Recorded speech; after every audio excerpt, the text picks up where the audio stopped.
Good morning. Today I'm going to read chapter 32, and it's the last chapter of the book. Starting tomorrow, I'm going to start reading another book that I brought home that goes along with George's Secret Key to the Universe. Chapter 32. So what, you might think, continued George. What's a cloud of dust got to do with anything? Why do we care or need to know what happened billions of years ago in outer space? Does it matter? Well, yes, it does. Because that cloud of dust is the reason we are here today. Now, we know that stars are formed from giant clouds of gas in outer space. Some of these stars end their lives by becoming black holes that slowly, very slowly, let things escape until they vanish in a huge explosion. Other stars explode before they become black holes and send all the matter inside them through space. We know that all the elements we are made of were created inside the bellies of these stars that exploded a long time ago. All the people on Earth, the animals, the plants, the rocks, the air, the ocean, are made of elements forged inside stars. Whatever we might think, we are all the children of stars. It took billions and billions of years for nature to make us out of these elements. George paused for a second.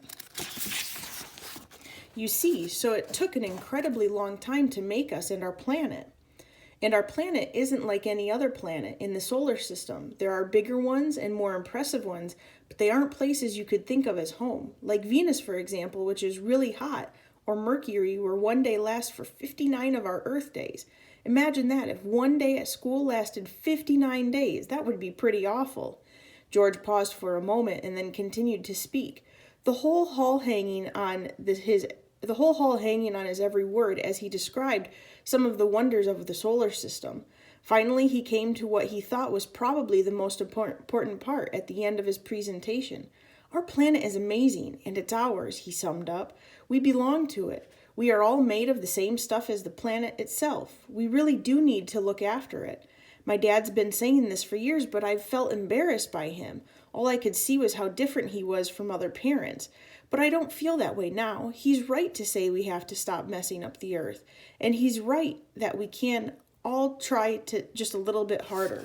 I feel proud of him for wanting to protect something as unique and beautiful as the earth. But we all need to do it or it won't work and our awesome planet will be ruined. Of course, we can also work on finding another planet for us to live on, but it isn't going to be easy. We know there isn't one close to us. So if there is another Earth out there, it's a long, long away. It's exciting trying to discover new planets and new worlds out there in the universe, but that doesn't mean that home isn't the place you still want to come back to. We've got to make sure that in 100 years' time, we've still got an Earth to return to. So you might wonder how I know all this. Well, the other thing I want to say to you is that you don't need to find an actual secret key like I did to unlock the universe and help the earth. There's one that everyone can use if they learn how. It's called physics. That's what you need to understand the universe around you. Thank you. The hall burst into applause as everyone rose to his or her feet to give George a standing ovation. Wiping a tear from his eye, the principal sprang onto the stage to clap George on the back and said, "Well done, George, well done." He pumped George's arm up and down in a very vigorous handshake. George blushed. He was embarrassed by the clapping and wished it would stop. Down in the audience, Dr. Reaper also appeared to be crying, but not from pride or happiness like the principal. He was weeping for quite a different reason. Cosmos, he raged under his breath, so close, I had you in my hands, and now he's stolen you away from me. The principal helped George down off the platform and had a very brief consultation with his fellow judges, all except Dr. Reaper, that is, who was hunched in his seat, whispering to himself, casting a nasty look at George.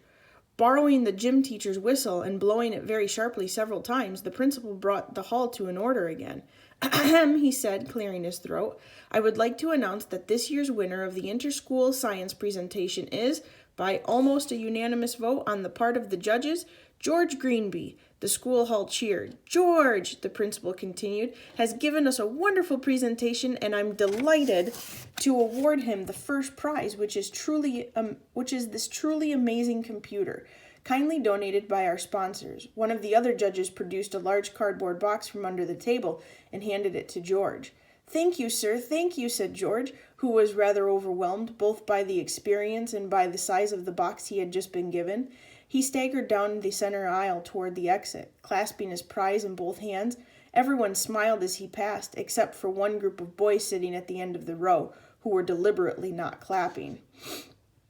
They sat there with their arms folded, glaring at George. "You haven't heard the last of this," hissed Ringo as George passed him. George ignored him and hurried until he reached Eric, Annie, and Susan. "You did it, George. I'm so proud of you," said Eric, trying to hug him. Tried to hug George around the huge cardboard box. "George, you were great," said Annie shyly. "I've never thought you would be so good on stage, and your science was pretty amazing too." "Did I get it all right?" George asked her, feeling worried as Eric took the large box from him. "I mean, when I said billions, should I have said tens of millions? And when I talked about Jupiter, I thought maybe I should have said..." "No," Annie said. "You got everything right, didn't he, Dad?" Eric nodded and beamed at George. "Especially the last part. You got that really, really right. And you won first prize as well. You must be very happy."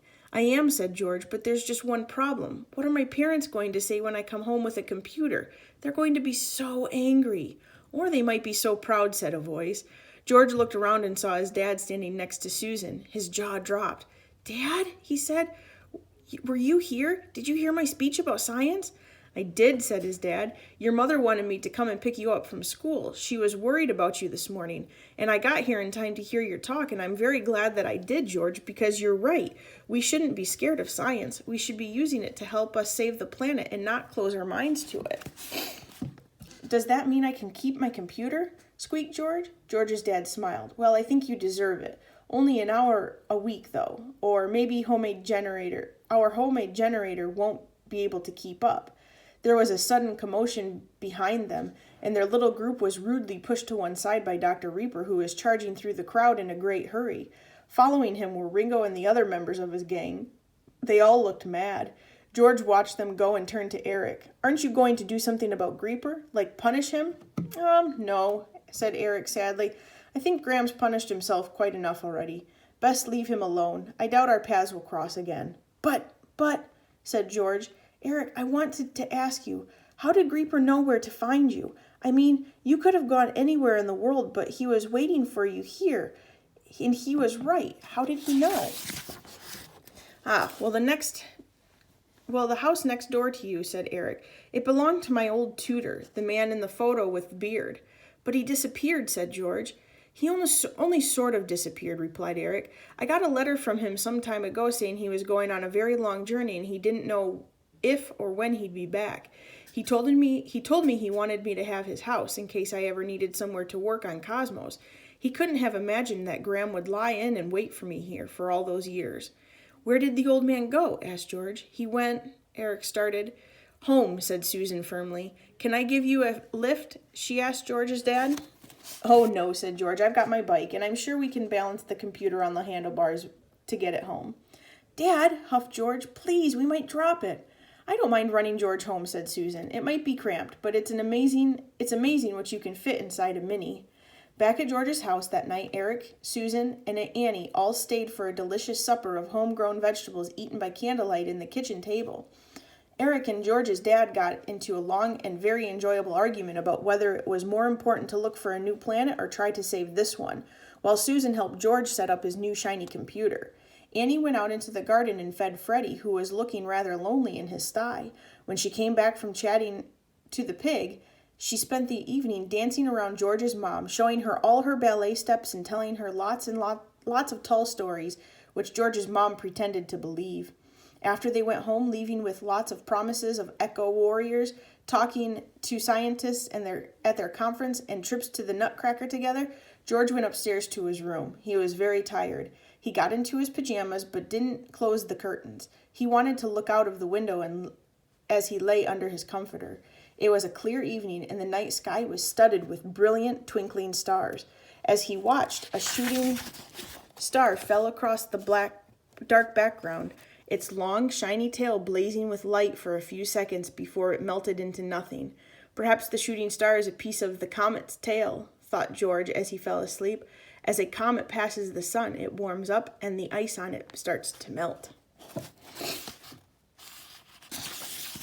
That's it.